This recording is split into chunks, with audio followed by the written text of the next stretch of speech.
where do we go now? Do we another big deception that we hear about Social Security is it's going to crash because all these baby boomers are about to retire and there's no money for those baby boomers. Let me tell you something about baby boomers. The last one was born in 1964. So 1964 to today, that's 50 years. We've had a half century to count baby boomers. So we have had a good count of baby boomers since roughly 1965. We've known how many are out there. That's why people were genuinely concerned about the financial future of Social Security in the early 1980s. It's why Ronald Reagan and Tip O'Neill got together and negotiated, compromised on a solution that wasn't everything the left wanted, wasn't everything the right wanted, but they came together for a solution that works and still works, essentially. Okay, so here we are.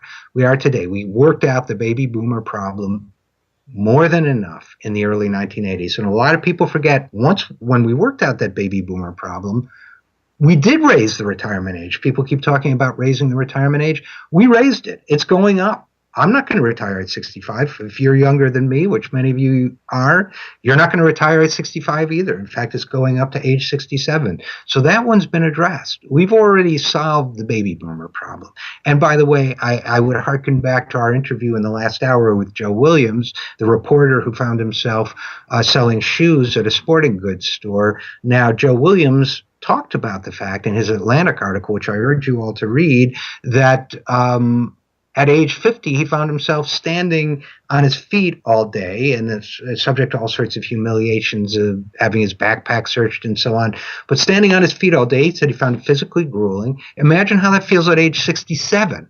Imagine if Joe Williams didn't have his advanced degrees and his media experience, wasn't able to get out of that and fortunately get work as a writer again. He would be going back to that sporting goods store day after day after day as he became 55 and 60 and 65 and 67. Is Joe Williams really the problem with Social Security? I don't think so. In fact, I know otherwise. So let's do this.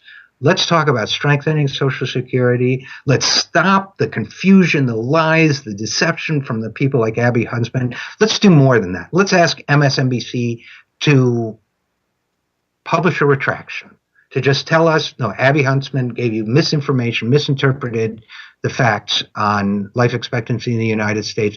Then let's get serious about rebuilding the social safety net for America's seniors, Americans, disabled people, and the rest of us. Why don't we do that, okay?